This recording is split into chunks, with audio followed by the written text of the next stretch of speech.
All right, well, what we're doing is we're going to continue talking about descriptive and empirical judgment. That's where we stopped on Tuesday, and that's where we're going to start today. The reason why we have to talk about that in ethics is because there is a difference in terms of how we look and how we judge our ethics. Sometimes we judge it through normative means, which is our moral judgment. Our moral judgment is based upon a couple of things: how we think about ethics, how we were raised, how we think about it from the law, how we think about it from the perspective of religion, about custom and aesthetics.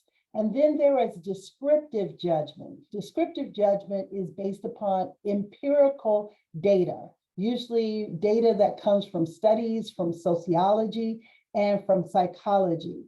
When you have information that is able to derive why we believe what we believe, that usually supports or helps us to support our reasoning. In descriptive empirical data judgment, when you think about capital punishment acts, does an act as a deterrent? Does capital punishment act as a deterrent? Studies will show in some cases it does. Other studies will show that it does not. In normative judgment, people will say capital punishment is justifiable or unjustifiable based upon their opinions of how they grow up, upon what the law says about it, upon what their customs say, upon religion, etc. And so what we're going to do is we're going to look a little bit closer at that today.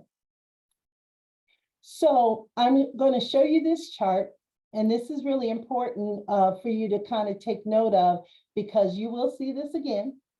Normative judgments as opposed to descriptive judgments. And I really want you to focus on what that looks like. Normative judgments, first of all, talks about ethics.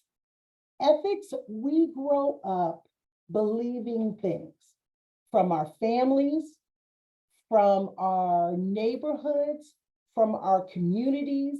Everyone that is in our life helps to shape our ethics, from what we believe, from what we're raised to know, from what we understand, really shapes how we think about things. Yes, Jose, I see your hand raised.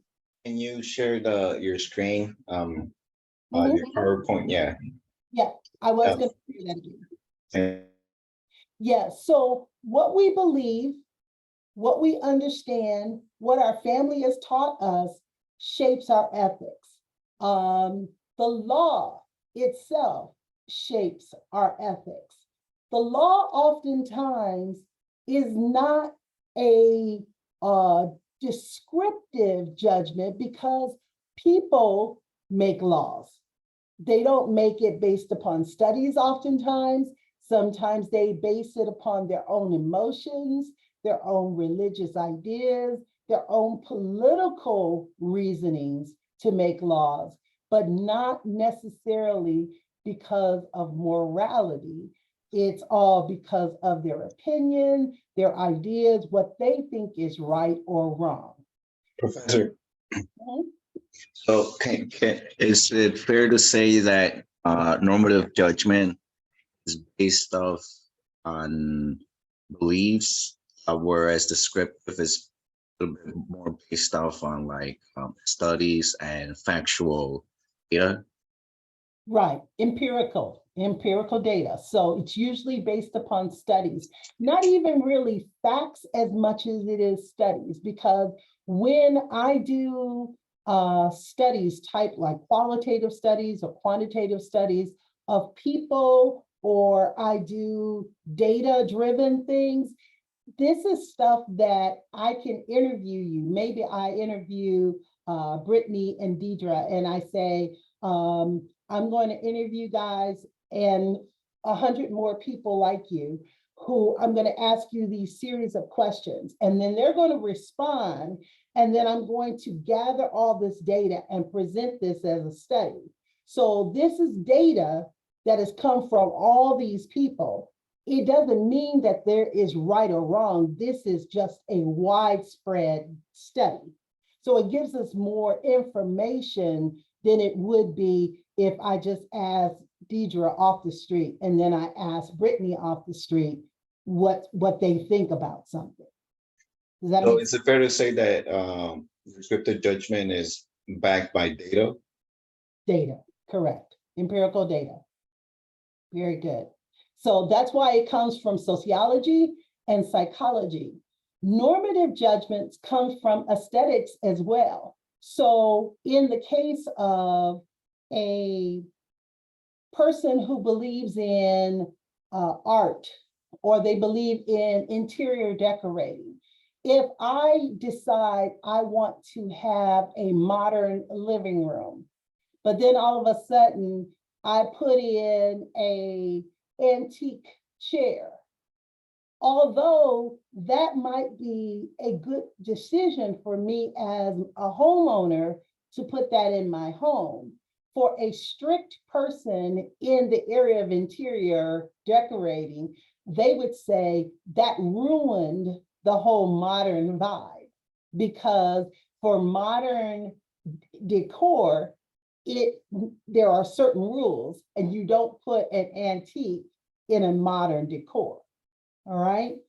Same thing with religion. Religion has beliefs, and religious leaders will tell members of its community what they ought to do and what's required of their religious beliefs. But with customs, different countries have different customs that they believe in. There are certain countries that believe that women should be 3 to 4 steps behind their husband. There are certain countries which they believe that that people ought to bow before the elders. There are certain countries who believe in eating utensils in a certain way. There are different things that normative judgments do that are not universal. Descriptive judgments are based upon empirical data. It is data driven, and it is data driven only. So to give you some examples of this, normative judgments, examples of ethics would be, you might have grown up thinking you should never, your family may have told you, never interrupt adults when they're talking. If that was something that you were taught, you might teach that to your children or to your nieces and nephews, or to people that you come around, and you may believe that because that's what you were taught. Never interrupt adults while they're talking. You may have been taught you should never date before 16 years old. They never explained that. There was never any data that said that it's safer for you to date at 16, or less safe for you to date at 14. There's no data driven. This is what you grew up to believe. You may have grown up to believe that you ought to adopt universal insurance policy because everyone has a right to health care. That is truly an opinion, or an opinion that may have even been adopted by law, but it is not necessarily that which is driven by data. Does that make sense to everyone? I just want to make sure that I haven't lost anybody at this point. It makes sense. Does anybody have another example of ethics that you may have grown up with, that your family have taught you, that you have believed as something that's moral for your family? I would say being the oldest in the family and being a male, I was taught that we weren't supposed to cry as boys, as little men. And now as an adult, I think about it and it's like, man, uh, no wonder I have high blood pressure. Yeah. So things like that. You know, coming from a conservative family mentality, it's like, you're taught so many layers of ethical, quote unquote, moral behaviors that aren't socially acceptable within a community.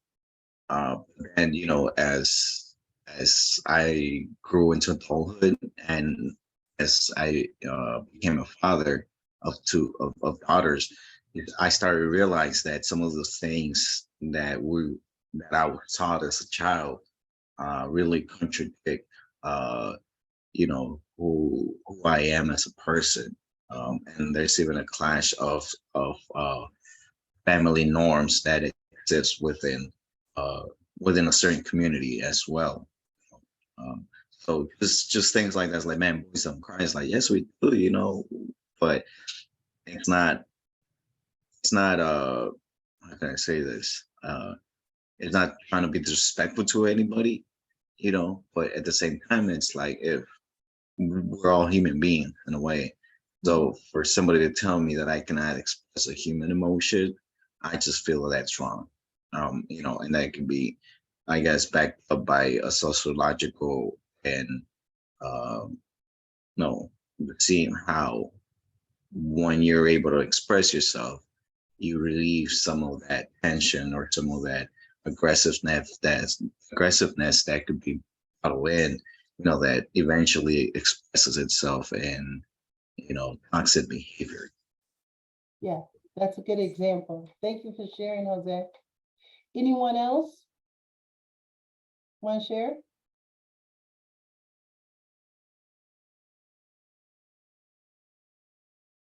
Any family ethics that you grew up with that we might not have mentioned?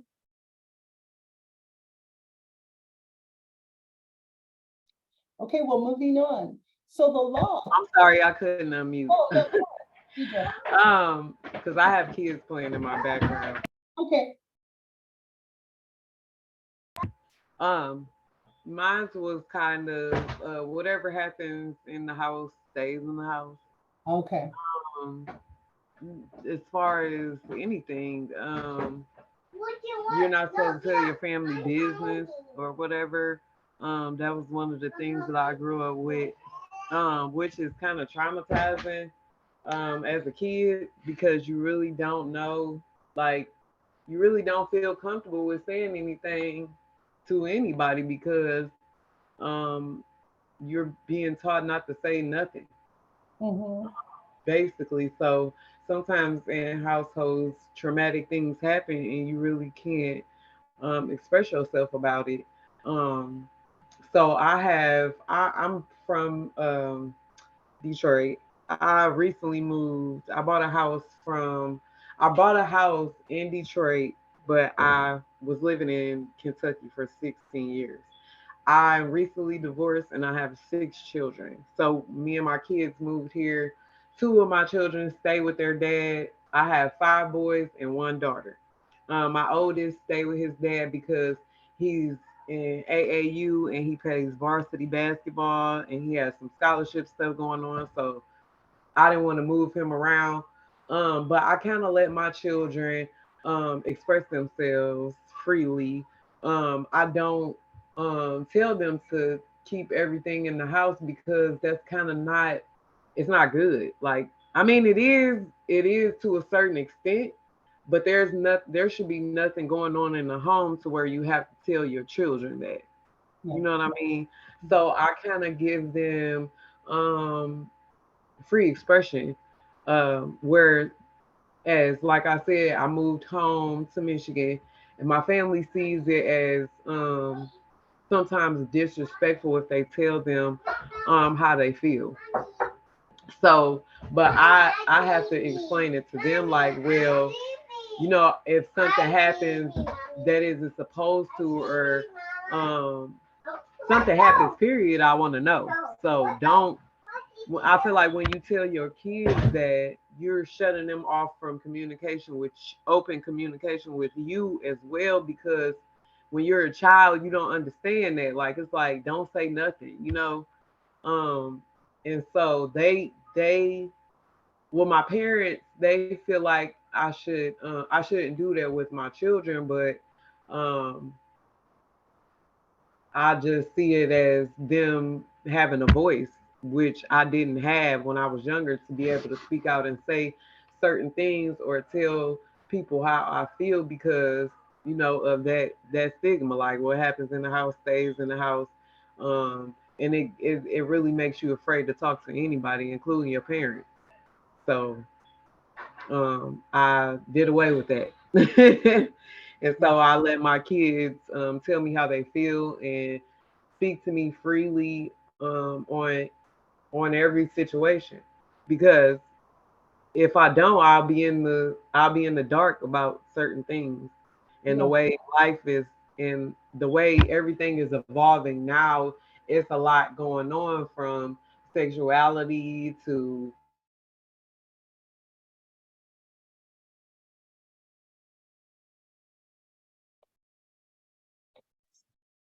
I think you froze, Deidre. Yeah. me, If, if they're curious about or get bad advice from their friends, or stuff like that. Yeah, Mhm. so I did away with that rule. Okay. Well, thank you for sharing. Jose, you had your hand back up? yeah, I had a follow-up thought on what Deandra was expressing. So, um, which type of judgment would you say kind of limits uh, like freedom of expression more, normative or descriptive judgment?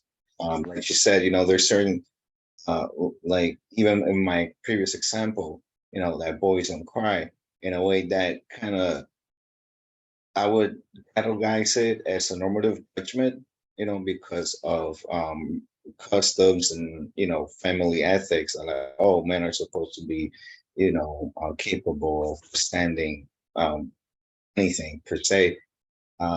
So based on my experience, I would say that normative judgment limits more freedom of expression than descriptive judgment. Would that be something fair to say?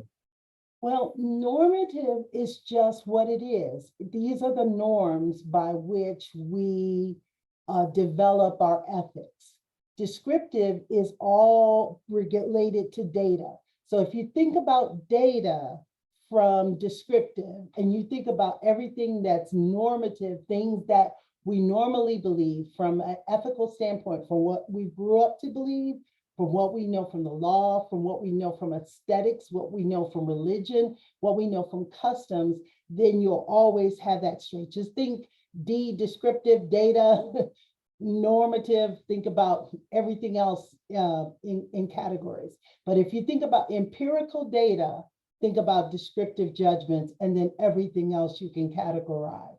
So like with the law, one of the things that is in the law, I know I should stop to let geese cross the street, right? Because that is a law. There is nothing that tells me that data should be driven to let me cross the street. But if I hit a geese, then there is a law for me hitting a geese. I could be ticketed. I could, do some time for hitting a flock of geese, no matter how many are coming across the street, right? I ought not turn left when the sign says no left turn.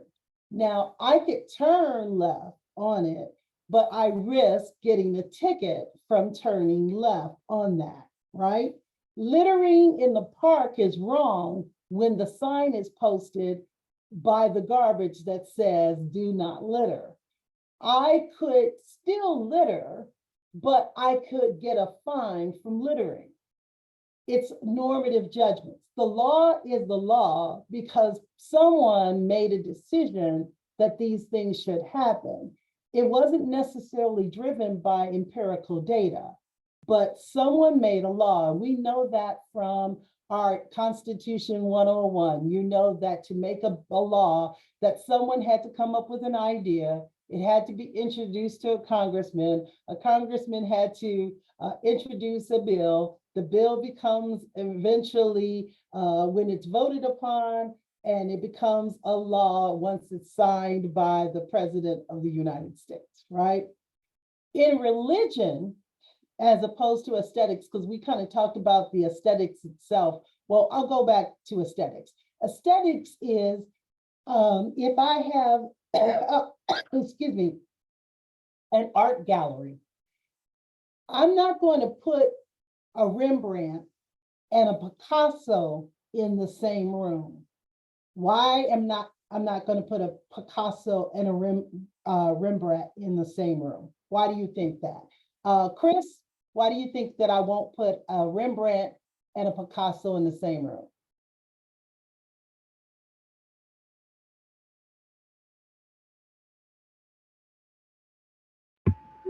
You said why? Yeah. Why would I not put them? Because they're two different things. They have two different meanings. So them sitting side by side or in the same room wouldn't even look right and people or sound right. Like people be asking like, why you got these two next to each other? Because they don't match. They don't. Yeah. Exactly. One's from the 1600s, one's from the 1900s. You're talking about two different styles. You're talking about two different designs. It would not look aesthetically pleasing. Just like for traditionalists who would say it would be wrong to put that antique chair in that modern room. These are the things that are normative judgments. In religion, one would respect one's elders because it's one of God's commandments, right? A good Muslim prays 5 times a day. You would have people who these are moral judgments based upon their religion. You have to look at these things differently as opposed to descriptive judgments where twice as many people today as compared to 10 years ago believe that the death penalty is morally justified in some cases. That's data driven because you have studies that will represent that information. Green space can be a source of or increase the risk of crime in neighborhoods through some mechanisms, and it also can reduce the risk. That has come from data that's been driven and studies. So that is the difference between how we determine ethics from normative judgments and descriptive judgments. So I wanted to make sure that that was clear as we go through this and as you go through your homework this week, because that's going to be an important part for you to remember even as we go through the rest of the class. The structure of ethical reasoning and argument is that reason supporting the conclusion for our arguments is based upon premise. Reason given in the argument to support our argument is in our conclusion. And in a sound argument, if the premise is true, then the conclusion follows from them. So, for example, suppose you're standing on the shore and a person in the water calls out for help. Should you try to rescue that person? You may or may not be able to swim. You may or may not be able to swim to rescue that person. In that case, however, there's no time for reasoning, as you have to act promptly. When you think about ethical reasoning, you're having to figure out what is the best decision at the time. What's the structure of the premise? A person is drowning. You may or may not be able to swim, right? Let me go back here. You may or may not be able to swim. You may or may not be able to rescue that person, but you know that something has to happen and you have to act promptly and reasonably. And ethical reasoning is something that has to happen in your day-to-day life, whether or not you're in business, whether or not you're in criminal justice, whether or not you're a paralegal, whether or not you are in any occupation. We are faced daily with ethical reasoning, what we're going to do, how we're going to get involved with things and people. Any questions about that? All right, so this is a question that comes from Tuesday. Hopefully you guys who were here can actually answer this question as well. So you had a chance to do this. I'm going to give you 2 minutes to answer this bonus question, and you will put it in the chat. I'm going to give you 2 minutes. And the question is, ethics is referred to as what? A, B, C, or D? Ethics is referred to A as culture, B as a way of life, C as moral philosophy, or D as none of the above. If you get it right, you get automatically 10 points added to your overall grade.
Okay, everybody is weighed in. Thank you so much. So the answer is moral philosophy. Moral philosophy, very good. So one of the things that, going back to the first day that we got together, and I want to make sure that you all see this and that you all know this, because you're going to see it over and over again while we study ethics and in our philosophy. Ethics is also called moral philosophy. It is a branch of philosophy. And the discipline concerned is what is morally good and bad and morally right or wrong.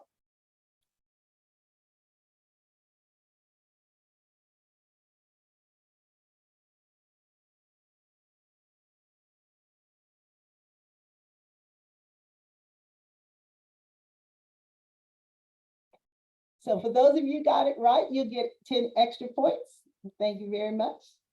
So, and each time and each day you guys get extra points. We just threw that in this semester. So I want to make sure that everybody gets a shot each day to get some extra points each time. So what I want to do is I want to keep going on as we continue this journey together and talking about a little bit about this ethics. Your reasoning may go as follows as we talked about this scenario. We talked about this scenario of whether or not we should help this person who cannot swim. This reasoning comes, well, every human life is valuable, right?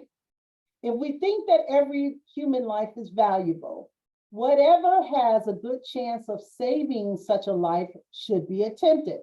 That is the reasoning and the rationale that a person would think about in terms of saving that life. If you continue down the same thought process, my swimming out to rescue that person has a good chance of saving his or her life. Therefore, I ought to do so. Or you may conclude that you could not save that person, and your reasoning could go like this, that even though every human life has value, whatever has a good chance of saving a life should be attempted. And in this case, if there is no chance of saving this life because you cannot swim, and thus I'm not obligated to save him or her, and if others are around who can help, I might be obligated to try to get them help as opposed to try to swim out themselves. This is the part of us trying to figure out the logic of how our ethical reasoning and rationale comes in our everyday life. Is it always reasonable for me to be the person to help? Is it always rational for me to be involved with that? Or is, in this case, is it more reasonable for someone else to be the person to help in that perspective? So evaluating and making good arguments is a good argument is a sound argument, and a valid argument or valid form is the conclusion that is always going to follow your premise. The premise is what is happening here. The conclusion is how you're going to conclude, how you're going to deal with the premise. If the argument is poorly constructed, then it's fallacious. And the reasons are based upon not true or uncertain. And so what you don't want to do in your philosophy, in your reasoning, in your moral judgment is become what you call begging the question or circular reasoning. Have you ever talked with people in your life where you ask them why they believe what they believe, and they say, just because I do? If they say, just because I do, that is circular argument. Well, you're not telling me anything more than you told me. You're not explaining yourself more than you said before. Circular reasoning or begging the question draws on the argument's conclusion to support its premise. Lying in the case is wrong because lying is always wrong. That's begging the question. Well, lying in the case of is wrong because lying is always wrong doesn't give you evidence. It does not support your reasoning. Have you ever had conversations with people who did not support their reasoning? And Chris or Brittany, because you all haven't said a lot today, will you all like to jump in on that?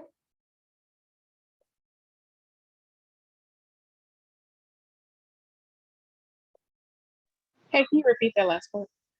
Yeah, the question is, in begging the question or circular arguments, people say stuff like lying in this case is wrong because lying is always wrong. They'll make the statement of the premise that lying is wrong because lying is always wrong, but they do not support why lying is wrong. Have you ever had conversations with people who make those kinds of statements and it doesn't make sense? Yes. How did those conversations come about, Brittany? It could just be about anything if they feel like what we were talking about in the last class of something's just more so white or black with them. Mm-hmm. The people that's really struck on their own opinions and they base it off something. They just base it off of something that's like if I say today the sky looks a little gray, it's rainy, and they'll say no, it's usually blue. and they'll just stick to that one because they're just used to seeing blue. Mhm, mhm. Yeah, thank you. Thank you for the example. Chris, did you have anything that you wanted to share? About Yeah, about the circular argument or begging the question? oh yeah,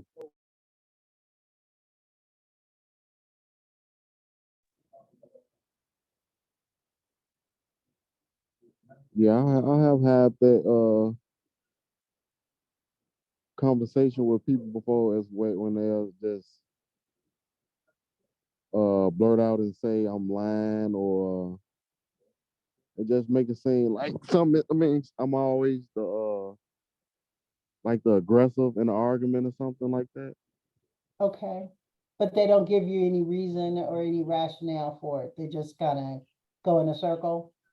Yeah, trying to go in a circle or make it seem like I'm playing victim, but they be the one doing it really. Okay, Because I'm very observant, you know, with things like that. okay. Well, thank you for sharing, Chris. I appreciate that. Jose, you have your hand up?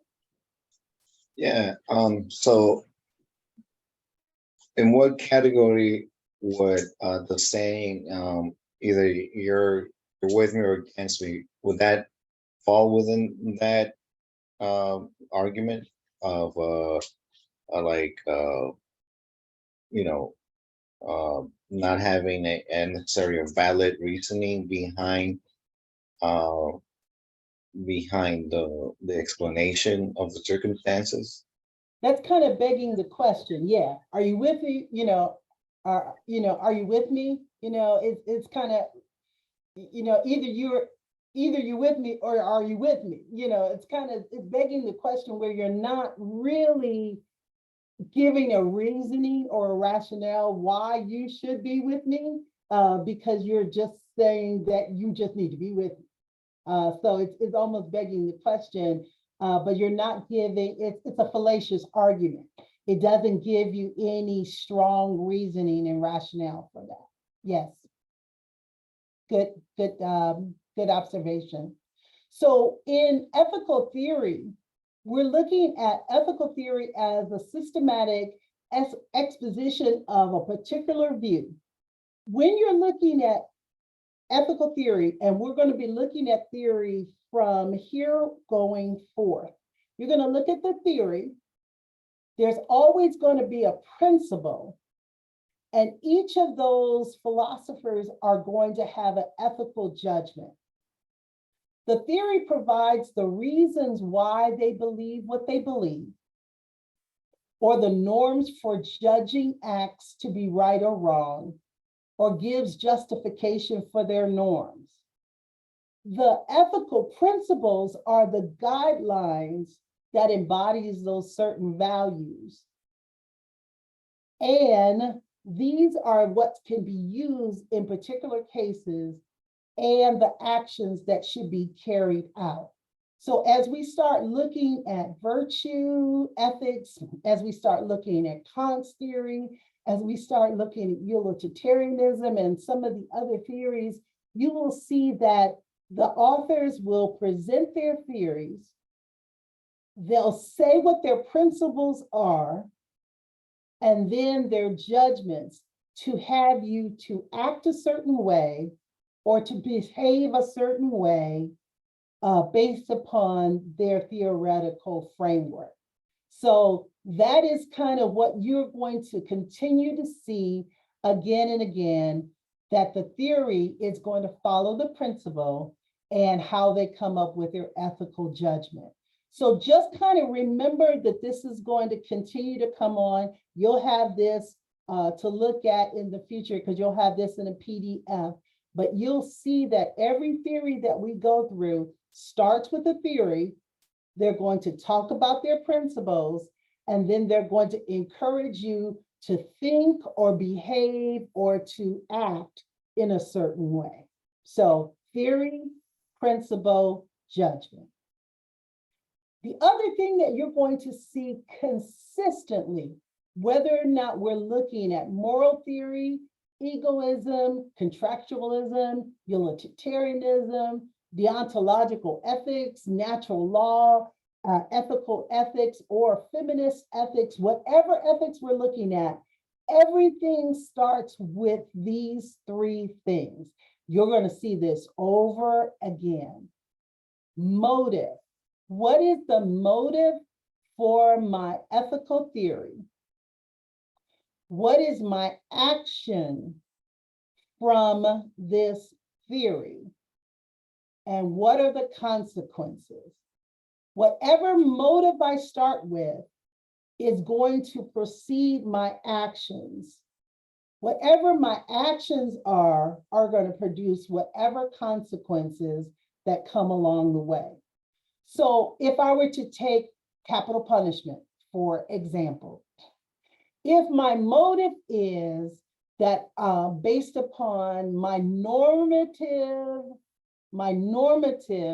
judgment, that I believe that capital punishment is justifiable because I don't believe that people who kill other people should live, okay? Then my action would be to vote for my state to make sure that we maintain, or if my state does not have it, that it encourages capital punishment, okay? And the consequences would be that people who have done that criminal act that gets that type of verdict would actually receive the penalty of capital punishment. That's an example. Another example, if it's abortion, okay? If my motive is to make sure that there are no abortions in my state, because we know that back in June, the Supreme Court reversed Roe versus Wade. And so it went to every state now to determine whether or not a state can allow legal abortions from state to state.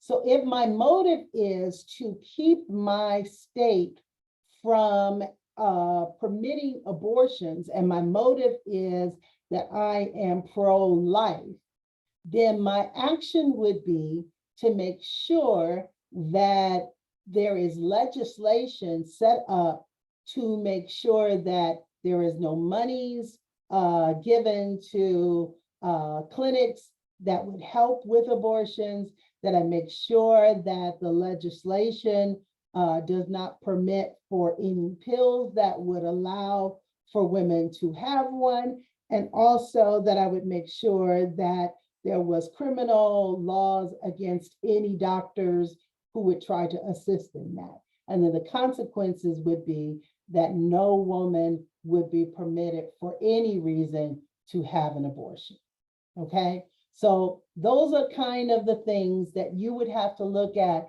in almost every level of your concentration in ethics, is what is your motive, what is your action, and what are the consequences of your action? So with that in mind, let's look at this ethical scenario. I want you all to look at this for a few minutes, and then I'm going to ask you a choice between this. This is the ethical dilemma that you all have to consider, and everybody has to answer this, okay? So the first thing that you're going to look at is, this is the accidental Samaritan. You're involved in a 2-car crash on your way home from work. I'm sorry. You're involved in a 2-car crash on your way to work one morning, in which you accidentally hit and kill a pedestrian, okay? As you get out of the car, you are intercepted by a tearful woman who seems to think she hit and killed the pedestrian. But you're not sure why she thinks she hit the person, but she's convinced. There's only you, the woman, and the person you hit on the road, there are no other witnesses, you know that whoever is being responsible will probably be sent to jail. What do you do? Here are your choices. Want to see the scenario a little bit longer? Anybody need to see it longer? Okay, here you go. Here are your choices. Do you confess your responsibility? You wouldn't be able to live with the guilt of an innocent person being in jail for a crime you committed. Or B, let the woman take the blame. The thought of being locked away from your family and your life and your family is too much to bear. Now, what I'm going to do, guys, is what I always do with these kinds of ethical dilemmas is I always pause our recording so that you guys can be honest. So let me go on and pause that so I can. So I'm going to share my screen again. This is your next scenario, guys. Let's look at this ethical scenario. This is called Day at the Beach. Your family is vacationing alone on a private stretch of beach with no lifeguard. Your daughter and your niece, just to pretend you all have a daughter and a niece, both 7 years old, and are best friends and eager to get into the water. You caution them to wait until the water calms some, but they defy you and sneak in anyway. You soon hear screams and find them both caught in a strong current. You're the only swimmer strong enough to save them. You can only save one at a time. Your niece is a very poor swimmer and likely won't make it much longer. Your daughter is a stronger swimmer, but only has 50% chance of holding on long enough for you to come back for her. Who do you save first? Here is your scenario. Do you save your daughter first? You know your niece will probably die, but you can't bear to lose your child.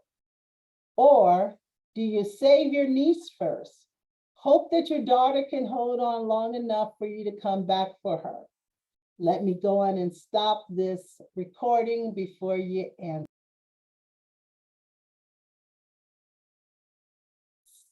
The spouse and the lover. You are an EMT on the scene of a car crash that involves your spouse and the lover that you did not know that she or he had. They are both gravely injured. Your spouse injuries, the worst of them. You can tell it's unlikely that she or he will pull through. Meanwhile, his or her lovers has a neck wound that will prove fatal if pressure isn't applied soon. Whom do you choose to work on? Everybody got the scenario? Yeah. Okay, I'm going to stop the recording.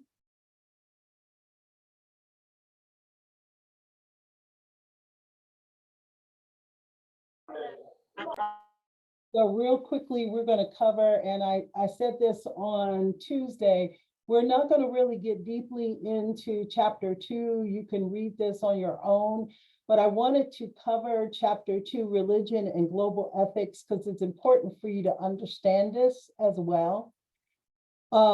Religion and global ethics, basically ethics, religion, and divine command theory is probably the most important thing that you need to remember just for life in general. You're not going to be required for your quiz or your midterm to know this, but this is important for you to know in the work that you do, regardless of what work that you do.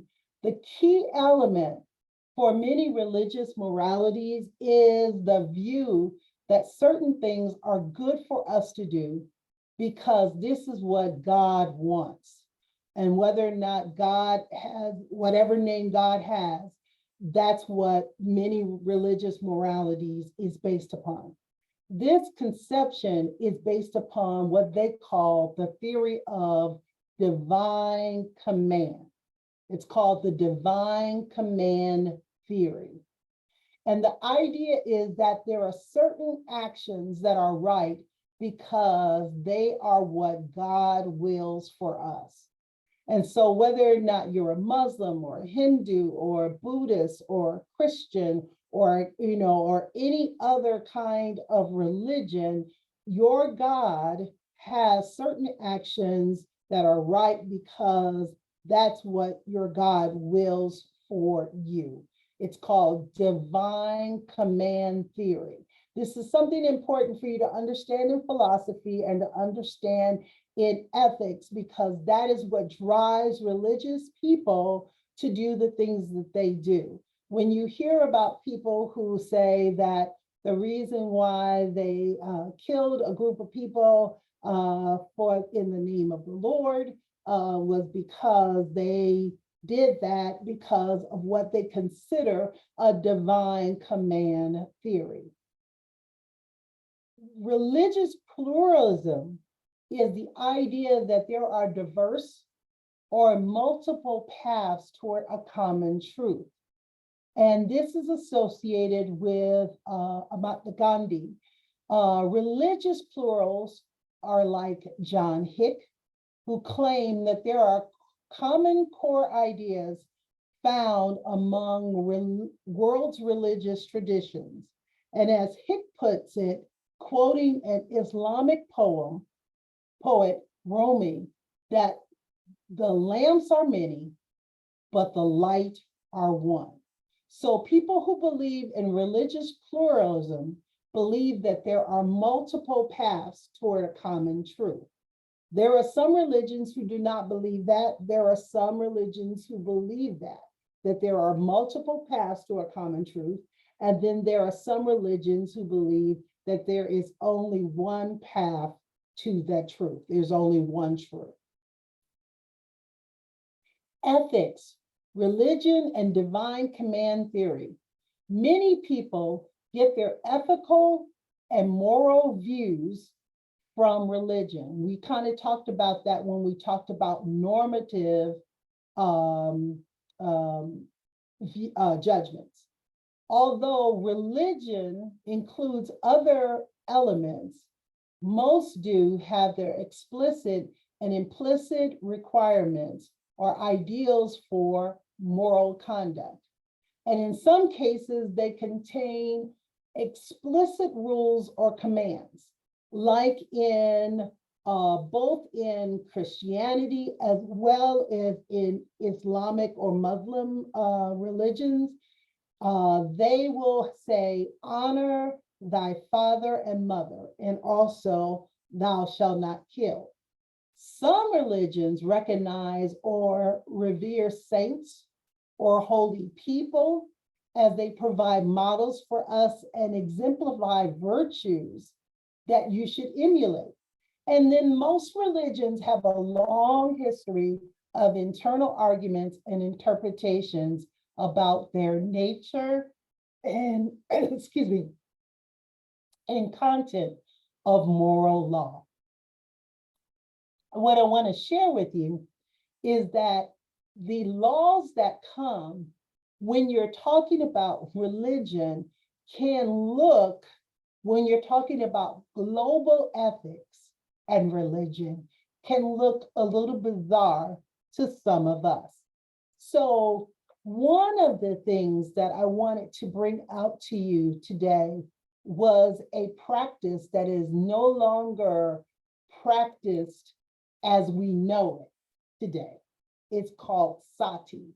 Has anybody ever heard of the practice of sati? Anyone? This is a practice that was of the Hindu customs, and sati was required that when a husband died, that the widows would jump in the funeral pyre of their husbands, Sati originally meant a woman who performed the act of immolating herself in her husband's death, and it derived from this word called Sanskrit word meaning asti, or that she was pure or true. The Sati was the name of the wife of Lord Shiva, and the father was respected Shiva and often despised him. And to protest against the hatred of the father held for the husband, she burned herself. While she was burning, she prayed to be reborn as Shiva's wife.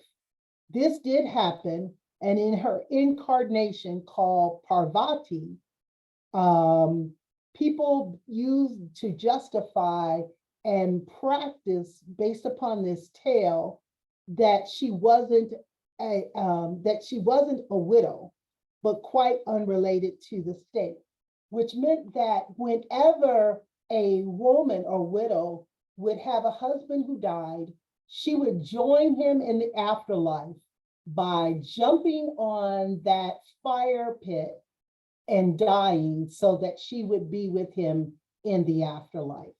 What are your thoughts regarding this practice that they say is no longer practiced, but they cannot be sure?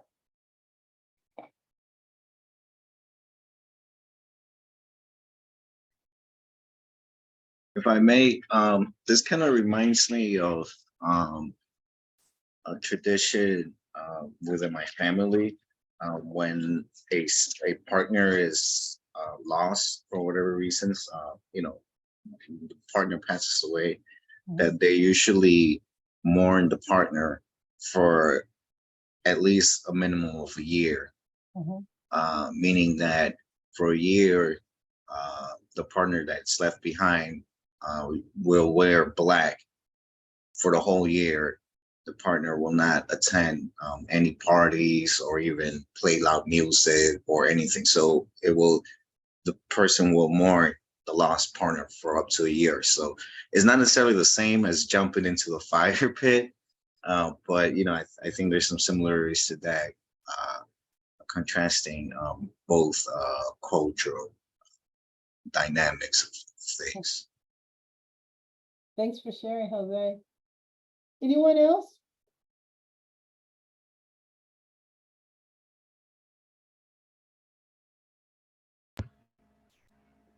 So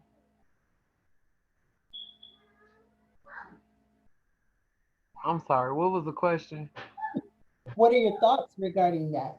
Because oftentimes in global ethics, we have our own Western thoughts regarding rituals. We have our own Western thinking toward other cultures, and we automatically assume that we are right and everyone else might be wrong. I'm just asking, what are your thoughts regarding that? I I think that is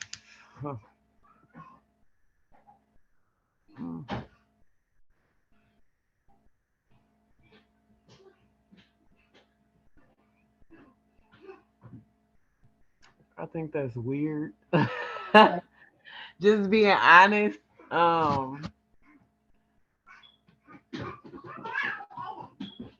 Okay, well, let me take you to another level, guys. There is something called Indo-cannibalism. Indo-cannibalism. E-N-D-O, cannibalism, C-A-N-N-I-B-A-L-I-S-M. This is from the Malaysians of Papua New Guinea and the Wari people of Brazil. And in these cultures, they say it's no longer practiced, but they're not sure that it isn't. But to honor their dead, they would do it by eating them. They would call it the Feast of the Dead. And to forge a permanent connection between the living and the recently diseased, they would eat their deceased loved ones. Thoughts? I've heard of that before, and it's real. And I think it's weird. I think it's